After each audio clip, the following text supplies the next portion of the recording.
All right, it's day one of the campaign, Monday after the call, and so here we are, Curse of Politics. Jenni Byrne, Scott Reid, and for the purposes of the writ, our new friend, Nick Taylor-Vasey from Politico. Hello, Nick. How are you? Hey, David. I'm good. It's early, and I'm in Hamilton at a Comfort Inn. It's Dammer, the Comfort Inn. I bet they got a waffle machine in the lobby. Honestly, I got in so late I didn't even see what was in the lobby, but I'm sure you're right. Right. All right, Nick, give us the rundown. What happened in the campaign yesterday, and what can we look forward to today? Well, let me tell you, David. I was at the Regina airport yesterday when the Prime Minister made the call, and I saw a lot of people tweeting. And my first thought when I saw all those tweets was, I don't think any of these things matter. I think, like, a lot of things matter, but I'm not sure these tweets matter. But anyways, all during the Prime Minister's election call, and the backdrop to his call was dramatic. The news headlines outside of our politics were all about how the government of Afghanistan is collapsing and Canada's embassy is closing, and we're rushing our diplomats to safety. And by the way, also possibly leaving a bunch of Afghan people we promised to bring to Canada on a tarmac somewhere. And so that's something to compete with if you're a prime minister who's just talked to the governor general, and he faced a lot of questions from reporters about that. And he also faced a ton of questions about whether or not, of course, this election is necessary. Like clockwork, if it's a minority government and a prime minister is calling an election, going to be questions about whether or not it's necessary. So he made his case. He said it's a pivotal time, and it's maybe the most historic election since the Second World War. And reporters certainly didn't let him off easy. My colleagues there in Ottawa, in front of Rideau Hall, accused him of all kinds of things and asked him if he didn't win a majority government in 36 days, if he'd resign his leadership, which was a pretty early moment to ask that question. But he didn't really answer it. Didn't really answer a lot of questions. He just stayed on message and then off to the races, went over to Quebec. What can we look forward to today, do you think? What's happening today out there? So Trudeau is in Quebec. That's where he's starting anyways, in Longueuil. And then he's coming over to Cobourg in a riding that the Conservatives flipped in 2019. So he's not waiting long before he's going somewhere on the campaign trail where he's hoping to make gains. All he needs to do is win, a dozen plus seats to win that majority. So maybe Cobourg's the first key to that for him. Jagmeet Singh is in Toronto, so he's looking to flip seats from the Liberals, because for the last couple of elections in Toronto, the Liberals have swept those ridings. NDP's been shut out, and so they, of course, badly want that. He's in actually Jack Layton's old riding before he's going over to the airport at Pearson, and then he's flying off to BC. Annamie Paul is in Toronto because she desperately wants to flip a seat from the Liberals too. Toronto Centre, her own seat. I suspect she'll spend the vast majority of her time in that downtown riding for the next, 5 weeks. And Aaron O'Toole is in Ottawa. He hasn't left yet, and he's firmly ensconced in his virtual sort of hall there at the West in Ottawa. He's holding a couple of town halls today in the afternoon, one with Newfoundland and Labradorians and one with Ontarians. He's also this morning got what he's calling a major announcement. So look forward to that from the West. Awesome. Nick, it is going to be great to get to hang with you and know you over the next 35 days. Thanks for joining our little group here.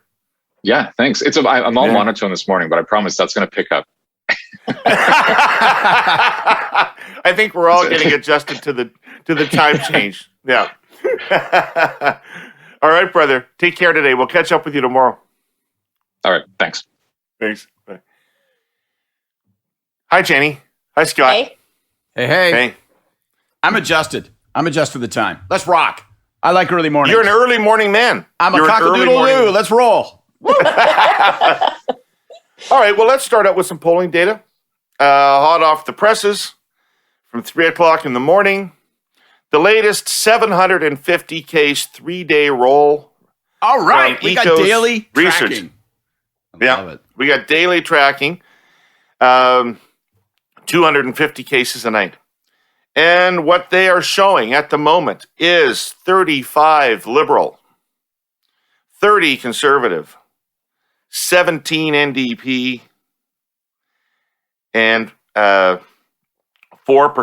Bloc Québécois. They are showing in Ontario, which is the best regional sample, they're showing 45 Liberal, 32 Conservative. Ooh. Can I start by asking you a question then about those numbers, Dave? Yeah. From a statistical standpoint, from your perspective, 45-32. Does that mean, like, I'm wondering how many 905 ridings the Liberals win in that world? Like, because when you get to not 45, you're getting pretty close to sweeping the province, aren't you? I mean, that 12-point, 13-point gap that high, you got to pick up gains if you're the Conservatives. Otherwise, you're losing seats in the province. It's the exact same numbers that was from the 2004 campaign. And we came out of that election with 22 seats in Ontario. Is that right, eh? Okay. Yeah. All right, 20, well, that's 24 seats in Ontario, 24 seats. We picked up 22. Yeah. But it was a pretty big... could hang on to his seat then. Pardon me? O'Toole could hang on to his seat with 45-32. Yeah, his seat was if we're going kind of on those seats that we won in 05 or 4, Odo was the class of 04. Right. Okay.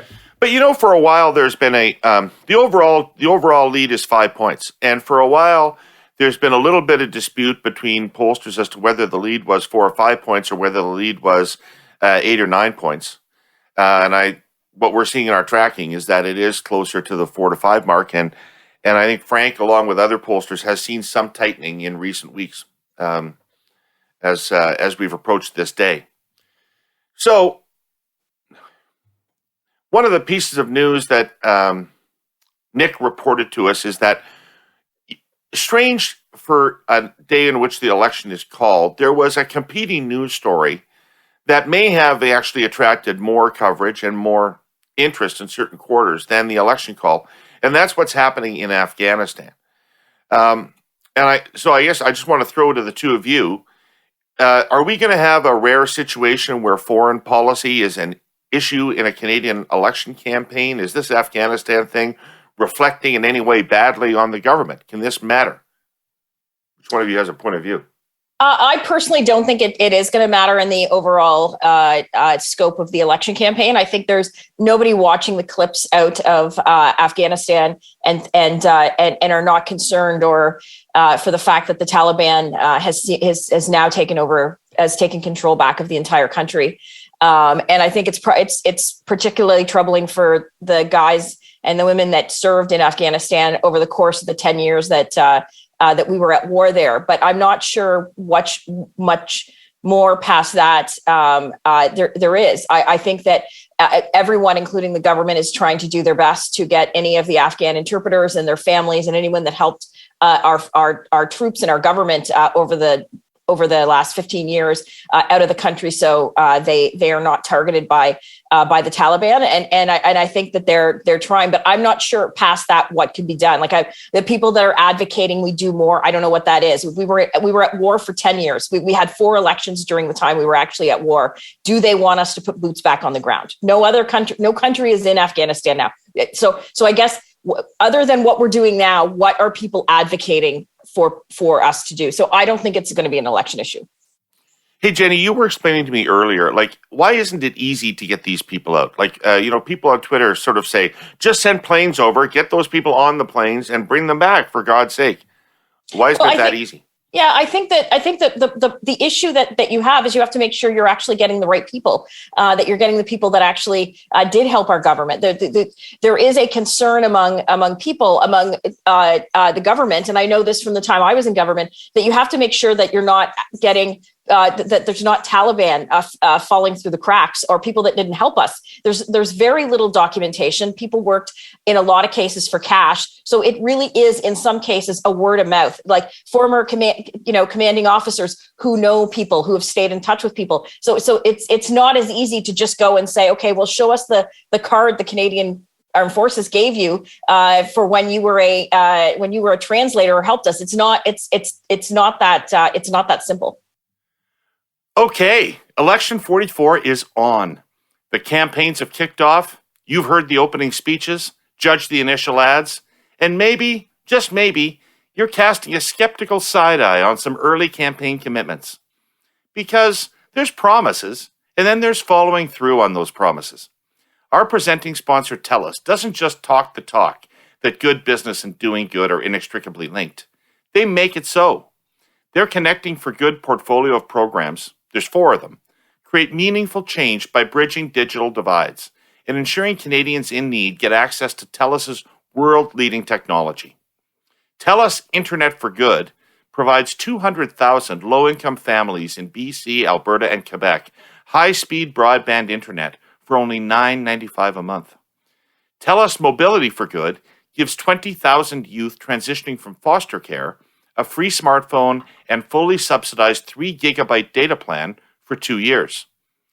TELUS Tech for Good helps differently abled Canadians facing challenges using smartphones and tablets with customized tech solutions that help them live more independently.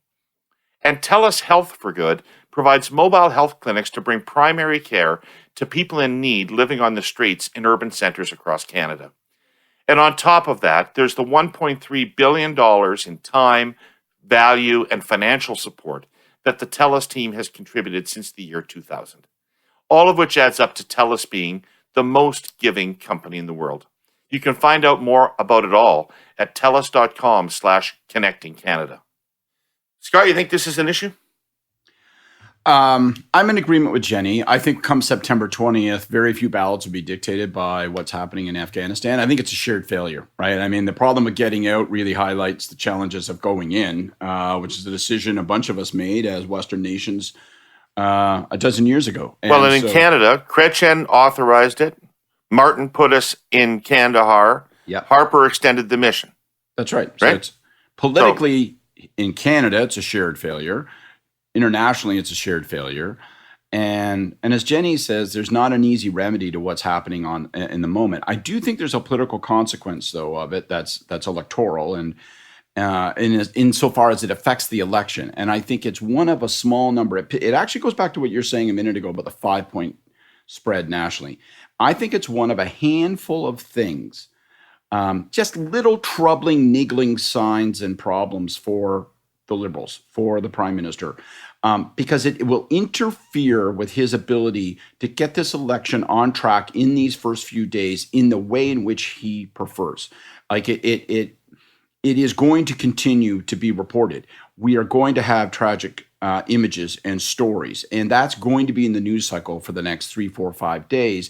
And he will have to switch from glad handing at ice cream parlors in Montreal, where there are beautiful images and it looks like a traditional campaign, albeit with masks, to a sober, measured tone in talking about the tragedy that's unfolding in Afghanistan. That's going to keep him from getting fully committed. People will raise questions about his foreign policy and all that. I don't think that's the real danger. I just think it's one of these things that doesn't quite get him on track. It goes back to, I know nobody likes it when we all go, we told you so, but we told them so. Like we said to these guys, they should have called this election 3-4 weeks ago. And I think those numbers, in a horrible way, Afghanistan, we're being proven correct, I think. Genuinely, I think we're being proven correct. They would be in a different and I think better place had they called this election 3-4 weeks ago. Listen, I 100% agree. I love when we're proven right about things, but there's always during an election. That is one of the challenges prime ministers have. Scott, you talked about during one of the elections, you guys going off the campaign and going to meetings. I think you said in Washington. I know we had the economic crisis in 2008 that happened in the middle of the campaign. Harper did the same thing. In that campaign, we were also, the war in Syria was happening during the 2011 campaign. In 2008, the dying days of the 2008 campaign, Melissa Fung was kidnapped in Afghanistan. And I remember I was director of issues management and sending my staff that I had brought with me back to the government to deal with it. So it's always going to be the challenge of a prime minister in terms of still having to run the country and answer for the government as well as campaign as leader of the party. I know I don't want to stay on this forever, David, but I just have one more thought I want to ask you guys, because I was thinking about this yesterday when we were doing live coverage on air, and I didn't say it, but I was thinking about it. I want to ask you guys, whether you think this would be a bad idea, particularly you, Jenny.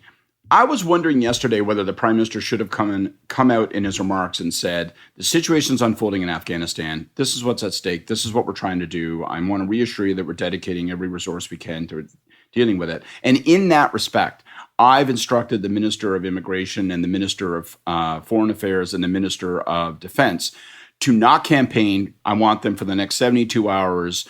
They remain obviously ministers. I want them to remain in those responsibilities and give every the Jimmy Carter strategy. And I wonder, like, I wouldn't have done it because they're going to be doing it anyways. Like right. Champagne, Sajin, and Marco are all going to be probably more working on the government stuff than they are campaign stuff. But it starts. Garneau, not Champagne. Champagne is over changing our industry, reforming our economy. So you missed that. But it starts a precedent then. So what then? If issues come up, then then you've started a precedent that you're pulling people off campaign trails, and you're trying to win an election. So that's where I landed in my little head too. That's why I shut my mouth and didn't say it yesterday. As long as Sajin's on it, he's Brad. I hope that we don't have to spend 36 days picking on the Conservatives because A, that would be a tough position for us to put Jenny in.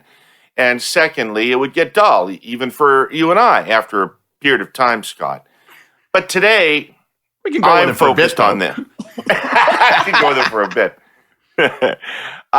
Today, I'm focused on them, and you can direct me to other places. But here are the two things on my mind today. Let's start with the 10 p.m. statement last night about their vaccine policy, their clarification of their vaccine policy, something that O'Toole did not say at any point in the 39 times he was asked the question in the news conference yesterday, which is that their substitute for mandatory vaccination for public servants is daily rapid testing for unvaccinated public servants. And for people that want to get on a plane or a train who are unvaccinated, they need a recent COVID test. So that's the Conservative policy as of 10 o'clock last night. We can talk about the substance of the policy, but first I want to just give my fucking head a shake about how you prepare for a launch day, try to anticipate every question you're going to get. That's the most obvious question that you're going to get. You have a certain set of answers all through your news conference about it, go through several events in the evening about it, and then announce a new line at 10 o'clock at night. Is this not gross incompetence? I will answer yes. I will rush to the microphone ahead of Jenny. Look, I agree with you. And I know it's easy to sound smug and so forth. We know that when you take a look, like it would be grossly unfair and it would be absolutely untrue to suggest that a majority, even a large share of Conservatives are opposed to mandatory vaccinations or opposed to vaccines or any vaccine hesitant. None of that is true. But among those Canadians who are vaccine hesitant, there is an overrepresentation of Conservative voters. And so it's harder for the Conservatives to manage this issue in terms of managing their voter coalition than it is for any other party. Still, at the end of the day, you're running to be prime minister. You know this issue is going to be coming down the tracks at you. And I'm with you. I just think it was half-assery. The outcome was predictable. I don't even think that the patched together answer, I think that answer would have been sufficient, would have been largely sufficient had it been delivered 72 hours ago. I don't think it actually gets them off the hook now. Now it just says, got him on the run, blood in the water, let's roll. And he spent 30 minutes yesterday saying, well, my wife and I are vaccinated and we would like to encourage everybody else to get vaccinated. Wrong fucking answer. If you're prepared to say it at 10 p.m., why wouldn't you say it at fucking noon? Well, I think the challenge, Scott, I actually, as I said yesterday, I know a lot of Conservatives. I am one myself, and I know very few that are actually anti-vaxxer. So I'm the thing that perplexed me about the statement that he put out is there's really actually no change to what his policy was. So he's saying that if you work for the public service, you have to have rapid testing. I'm assuming that are some of because the government has been clear that if someone is unable for medical reasons not to take the vaccine, which there are people that have allergies that can't take regular vaccines, people, some vaccines with egg allergies and what have you, then I assume that daily rapid testing or rapid testing when they come into the office would be one of them. And the same with airplanes. But I know in terms of like, I think the airlines seem to be very happy with the government direction that people need to be vaccinated. It actually takes it out of their hands, because we've seen the debate with the airlines in the US. Some are saying you have to be fully vaxxed. Some are saying rapid test. So I actually think that there has really been no change to his his position. I probably wouldn't have put out a statement at 10 p.m. to essentially say no different than what you had before. But if you're putting out a statement at 10 a.m., like you guys know, then you've gotten feedback from voters. Candidates are calling you and saying they're hearing it at the doors on day one. And so the only reason you're putting out a statement at 10 is to try to clean that up, because you've gotten so much bad feedback over the course of the 8 to 10 hours before. And the challenge is when you general rule of thumb, if you're issuing a 10 p.m. statement in a campaign, you've lost the day. Yeah, the 10 exactly. Bingo.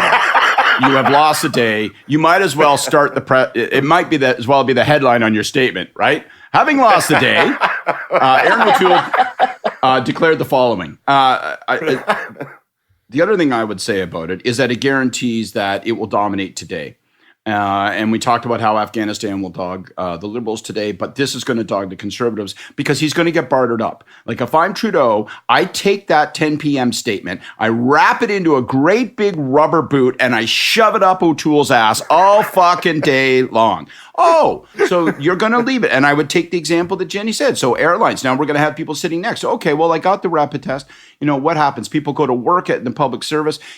Trudeau can argue almost, which is ridiculous from a position of someone who's called this as the Delta variant is taking off. He calls the election with the Delta taking off. He's going to be able to argue that he has a more pristine, more publicly interested position, and he's going to just choke O'Toole with it, and he's going to get another day or 2 days out of this, and O'Toole's going to be sputtering. But I know that O'Toole will be able to turn it around, because he's going to spend today with another full day of virtual town halls. And there's nothing that is more animated, more exciting, and more dynamic than an online town hall where we get to photograph him seated at a table looking at a computer. Holy shit, man. Now that's leadership. And the media covering his campaign only get to see his end of the double-ender? Is this what I was led to believe? I think they have like a big screen where like people's faces come up, kind of like what Trudeau did for the virtual convention. And they park a local candidate next to him and say, this is our candidate that we want to profile in the area here. He's going to sit with Aaron, and they'll review the emails together and talk about it, or the questions. It's just but it's also odd, because Eric Duncan, who's a great guy, he's the Stormont Dundas MP. He's a fantastic guy. He was moderating the town hall for BC. Like, it was just kind of a strange, like, he's a rural Eastern Ontario MP who's moderating the town hall for BC. Listen, I'm willing to give the benefit of the doubt on this. This is the first time it's tried. We saw yesterday.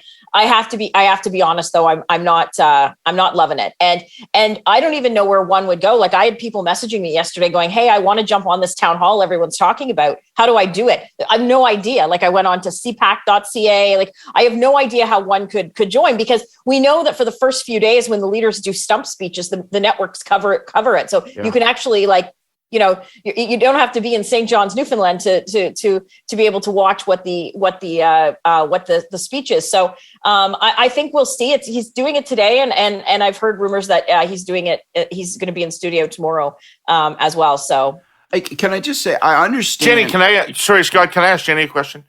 In the 2018 provincial election, did Ford TV work? So just context for people very quickly is the Conservatives did not do a traditional tour for Ford in 2018. They didn't carry media around with them. They didn't often outline events days in advance for people to know what they were, but they covered their own campaign and put out news-looking clips of those of the campaign, created their own news service. So that's what I'm asking Jenny about, because that seems to me a similar kind of concept to what they're trying to do here, which is to get away from a traditional campaign and to manufacture the news themselves. Did that work? Well, it obviously did work. It did work. So, but there's differences. Doug did do events. Doug is not a traditional campaigner. He's not a traditional politician. So he did events that were more tailored around him. And it's also easier to do in a media. He wasn't in a studio. It's not like we had him holed up in a studio.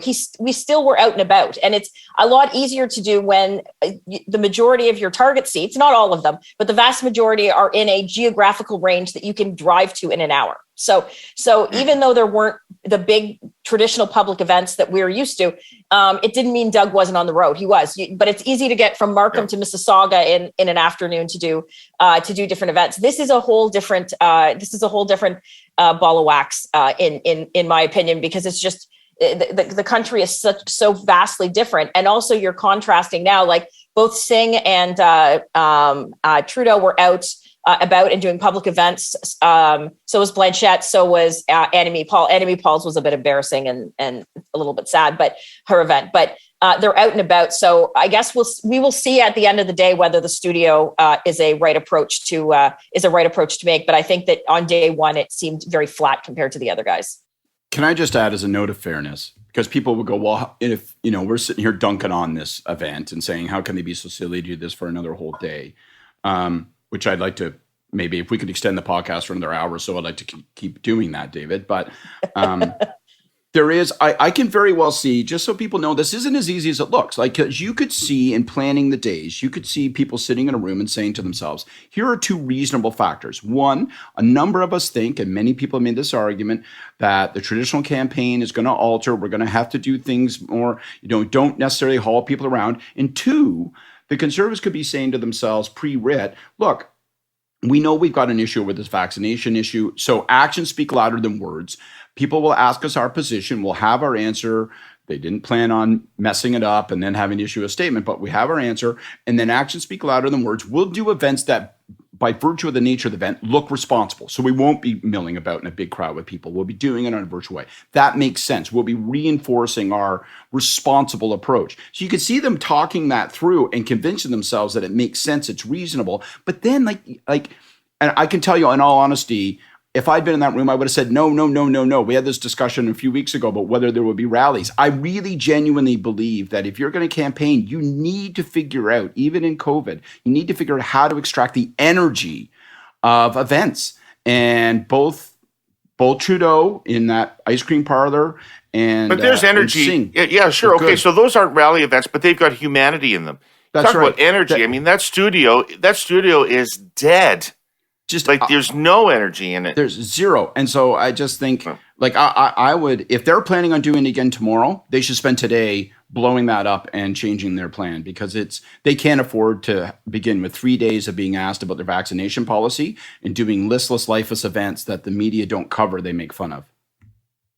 Since Confederation, owning a home has been part of the Canadian dream. For most people, that dream is much more than just a monthly mortgage payment. A home is where we create our fondest memories and where we can truly be ourselves. For too many, especially young adults, that reality is out of reach, and it's getting worse. The good news is our original sponsor, the Ontario Real Estate Association, or REA for short, has a plan to save the Canadian dream of home ownership. It includes lowering costs for first-time buyers, ending money laundering in the real estate market, and cutting years of red tape that is standing in the way of more affordable homes for families. The AREA plan will lay the foundation for a future where all people can find a place to call home. When we support the dreams of all of us who want to own a home, we're building healthier families, stronger communities, and a safer, more secure future for all. Read their plan at aurea.com/affordable homes. Okay, very quickly, we got a new feature. And it's our curse of the day. Curse of the day, which is another word for the fuck up of the day. Scott, why don't you go first? What's your curse of the day? I'm not going to pick O'Toole because it's so obvious. I'll just leave that for another day. I want to come back to him. My curse of the day is Annamie Paul. And I know we don't all agree. I know, David, you actually kind of liked the genuineness of her address yesterday. I think Jenny and I are more on the same page. I think that when you are in a battle for your life, when you've had this internal conflict within your own party, I think that you've got to do a better job of coming out of the blocks and looking professional, looking like you've got your act together. You don't have to compromise your naturalness or your authenticity. Yesterday was too loose. It looked, calling out, oh, here are my kids, all that. Like, it just looked too loose, too sloppy. They can't afford to look sloppy after the time they've had over these last couple of months. And in addition to that, the real reason it's the curse is that... Hey, Scott. Yeah. Hey, Scott. You know what it reminds me of is when you're at a leadership convention.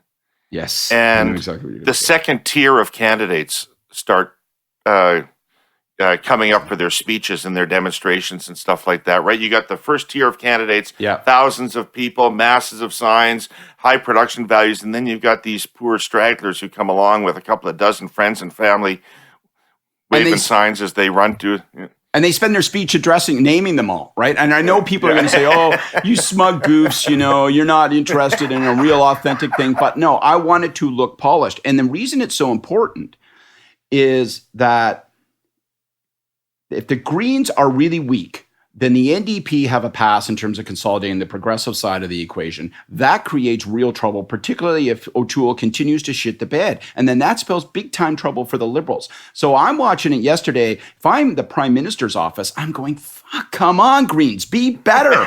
Chip away at the NDP. NDP be worse. Greens be better. Let's get going here, I'd be like sending money and people to them and going, let's pull this together. So I think the curse today was enemy Paul. I agree with Scott. I was actually going to say the exact same thing. I think that it was painful to watch her address. Scott mentioned that she introduced her kids. Well, how she introduced them is saying, I kept saying to my 16-year-old son that there was never going to be an election because why would there be one? And he kept saying, Mom, there's going to be an election. My kid knows more about politics than I do. Like, how the fuck do you not know? Paper. And so I thought that was weird. And I also still think it's a curse. We've talked about it, that she's decided to run in Toronto Centre. And it's actually somewhat selfish of her. Like we talked about earlier that she's going to spend most of her time in Toronto Centre. Well, she's the leader of the party. So she's picked a seat that is virtually unwinnable for her party, has to spend all of her time there to put in some kind of showing. So it's also a very selfish decision for her to make as a leader. If she was going to spend her entire campaign in her own riding, then she had an obligation to run in a winnable riding in BC. The combination of picking that riding and saying I'm only going to remain here says I'm not running a national campaign. Well, she may not have thought that she was only going to campaign in the one riding until they took all of her money away so that they could spend it on lawsuits against her. Yes. All right. Right? Okay. When you're stuck between cluster and fuck, it's a bad situation. All right, just to be redundant, my curse of the day is at the O'Toole campaign. This vaccine trap was set by the Trudeau government days ago. It was evident on day one to everybody, including all the Conservatives I know, that O'Toole had walked into the trap and taken the wrong position. They had 3 days at least to figure that out before the launch. They were obviously in complete denial through that whole period of time, thought they could bluster their way through it, then found out they couldn't and had to reverse by the evening of day one. You know what? That's bullshit, amateur hour shit, and you blew day one of a campaign in which you were already struggling. So that's my curse. That's our show for today. We're going to be doing relatively short, digestible versions of curse through this election campaign. Scott and Jenny, if I have to be up at this fucking ungodly hour, thank God it is with the two of you. I'm going to finish delivering milk to all my neighbors. I got to go. Thanks to everybody for listening. Thanks to the Air Quotes Media team. I want to thank our presenting sponsor, TELUS, and the Ontario Real Estate Association. And I want to thank Nick Taylor-Vasey from Politico for coming on, and a special thank you to my friend Frank Graves and Ecos Research. And we'll see you all tomorrow morning. Take care.